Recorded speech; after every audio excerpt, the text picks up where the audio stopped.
జనగణన లిమిటేషన్ లాంటి షరతులు లేకుండా చట్టసభల్లో మహిళలకు 33% రిజర్వేషన్లు కల్పించాలని సిపిఐ రాష్ట్ర నాయకురాలు అక్కినేని వనిజ డిమాండ్ చేశారు. మహిళా రక్షణకు సమగ్ర చట్టం తేవాలని ఆమె కోరారు. మహిళా రక్షణ, భద్రత, సంక్షేమం, సాధికారత అమలు పట్ల కేంద్ర రాష్ట్ర ప్రభుత్వాలకు చిత్తశుద్ధి లేదని ఆమె ధ్వజమెత్తారు. ఆంధ్రప్రదేశ్ మహిళా సమైక్య ఆధ్వర్యంలో మహిళా రక్షణ సాధికారతపై కేంద్ర రాష్ట్ర ప్రభుత్వాలు అనుసరిస్తున్న విధానాలను నిరసిస్తూ లెలిన్ సెంటర్లో ధర్నా నిర్వహించారు. ఈ ఆందోళనకు సిపిఐ రాష్ట్ర నాయకురాలు అక్కినేని వనజ, ఆంధ్రప్రదేశ్ మహిళా సమైక్య నగర ప్రధాన కార్యదర్శి పంచదార్ల దుర్గాంబ, ఒరుసు భారతి తదితరులు నేతృత్వం వహించారు.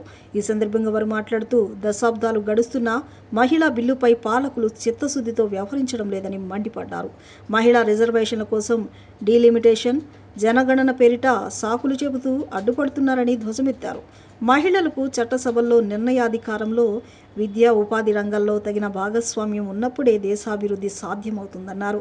మహిళా రక్షణకున్న చట్టాలను అమలు చేయాలని, బాలికలు, మహిళలపై జరుగుతున్న అఘాయిత్యాలకు సమగ్ర చట్టాన్ని తేవాలని కోరారు.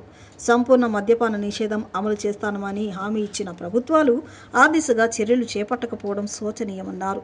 ఉచిత విద్య అందించాలని, వైద్యం, పౌష్టికాహారం, పూర్తిస్థాయి ఆరోగ్య భద్రత కల్పించాలని కోరారు.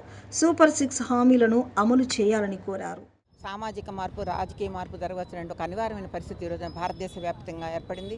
ముఖ్యంగా మహిళలకు సంబంధించి రక్షణ విషయంలో, భద్రత విషయంలో, వారి ఆరోగ్యము, సామాజిక భద్రత అన్ని అంశాల్లో కూడా చాలా ప్రమాదకరమైన గంటికలు చోటు చేసుకునే నేపథ్యంలో మహిళలకు రక్షణ కానివ్వండి, భద్రత కానివ్వండి, వాళ్ళ ఆరోగ్య రక్షణ కానీ అన్నింటిలోనూ ప్రభుత్వాలు కేంద్రీకరించాల్సిన అవసరం ఉంది. ప్రపంచవ్యాప్తంగా చేస్తున్నటువంటి సర్వేలో భారతదేశము, అలాగే మన ఆంధ్రప్రదేశ్ కూడా చాలా వెనుకబడినటువంటి పరిస్థితి కనిపిస్తూ ఉంది. చాలా పక్కన ఉన్నటువంటి వెనుకబడిన దేశాల కంటే కూడా మన దేశం చాలా వెనుకబడిన పరిస్థితి కనిపిస్తున్న నేపథ్యంలో ఖచ్చితంగా ఈ దేశంలో ఉన్నటువంటి మహిళల రక్షణ కావాలన్నా వీళ్ళు మనం ఏవైతే చట్టాలు చేస్తున్నామో, నిర్ణయాలు చేస్తున్నామో, ఆ నిర్ణయాలు చట్టాలు చేసేటువంటి దాంట్లో ఒక రాజకీయ అధికారంలో, నిర్ణయాలు చేసేటువంటి దాంట్లో రాజకీయ అధికారంలో భాగస్వామ్యం అనేది మహిళలకి పెరగాల్సిన అవసరం ఉంది. స్వతంత్రం వచ్చిన దగ్గర నుంచి కూడా ఈనాటి వరకు కూడాను కనీసం 13-14% మించినటువంటి పరిస్థితి ఉంది. స్వతంత్రం వచ్చిన తర్వాత కేవలం 4% మాత్రమే ఉన్నారు. భారతదేశ స్వతంత్రం మహిళలు వీరోచితమైన పోరాటాలు చేశారు, అనేక త్యాగాలు చేసినటువంటి చరిత్ర భారతదేశ మహిళా ఉద్యమానికి ఉంది. కానీ ఈ రోజున మహిళల యొక్క పరిస్థితి చూస్తే చాలా వెనకబడిపోయినటువంటి వివక్షకు గురవుతూ ఉన్నారు. 80 సంవత్సరాల నిన్ననే మనం స్వతంత్ర దినోత్సవ వేడుకలు జరుపుకున్నాము. కానీ మహిళలకు మాత్రము ఏ రకమైనటువంటి వేడుకలు జరుపుకోవడానికి అవకాశం లేని పరిస్థితి కనిపిస్తూ ఉంది. భారతదేశంలో రాజ్యాధికారంలో భాగస్వామ్యం కోసం 33% రిజర్వేషన్ కోసం గత 30 సంవత్సరాల కాలంగా అనేక పోరాటాలు, ఉద్యమాలు చేసిన చరిత్ర. కానీ పాలకపక్షం ప్రతి సందర్భంలో కూడాను మరి దగా చేస్తున్నటువంటి పరిస్థితి. 2023లో 106వ రాజ్యాంగ సవరణ ద్వారా 33 రిజర్వేషన్ బిల్లుని తీసుకురావడం జరిగింది. కానీ ఆ రోజే ఆ బిల్లు తీసుకురావడంలోనే ఒక దురుద్దేశం ఉంది. జనగణనతో అలాగే నియోజకవర్గాల పునర్విభజనతో లింకు పెట్టి, షరతులు పెట్టి తీసుకురావడం జరిగింది. ఆ రకమైన షరతుల ద్వారా, ఆ రకమైన లింకుల ద్వారా ఖచ్చితంగా ఆ బిల్లు అమల్లో రావాలంటే 30-34 కూడా అయ్యేటువంటి 20-34 అయ్యేటువంటి పరిస్థితి లేదు. కాబట్టి మళ్ళా మొన్న ఏప్రిల్ మాసంలో ప్రత్యేకమైన పార్లమెంట్ సమావేశాల్లో మళ్ళీ మహిళా రిజర్వేషన్ బిల్ చేస్తున్నామని చెప్పారు. ఒక దంపుడుగా మొత్తం ప్రచారం అంతా చేసి దేశవ్యాప్తంగా. కానీ ఆచరణలో జరిగిందేమిటి? అది మహిళా రిజర్వేషన్ బిల్లు కానే కాదు.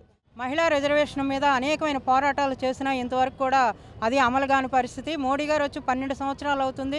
అప్పటి నుండి కూడా మహిళలకి 33% రిజర్వేషన్ ఇస్తానని చెప్పడమే కానీ ఇంతవరకు కూడా అమలు కాలేదు. ఈ మధ్యకాలంలో డీలిమిటేషన్ పేరుతో దాన్ని ఇవ్వడానికి తీసుకురావడానికి చూశారు. కానీ అది సరైన పద్ధతి కాదని చెప్పి మేము తెలియజేస్తూ, అలాగే వెంటనే 33% రిజర్వేషన్ అమలు చేయాలని చెప్పేసి అడుగుతున్నాం. అలాగే ముఖ్యంగా ఇక్కడ చూస్తే రాష్ట్ర ప్రభుత్వం సూపర్ 6 పథకాలతో మనకి ఎన్నికల ముందు వాగ్దానం చేశారు. అవి ఎంతవరకు అమలు చేశారని చెప్పి మేము అడుగుతున్నాం.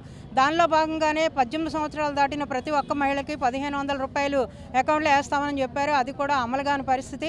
అలాగే ముఖ్యంగా మద్యం ఏరలై పారుతుంది. మద్యం మీద వచ్చిన ఆదాయంతోనే ప్రభుత్వాలు నడుస్తున్నాయనే దిశగా మద్యాన్ని ఏర్లై పారిస్తున్నారు. మరి దానివల్ల అనేకమైన అనర్థాలు మనం చూస్తున్నాం.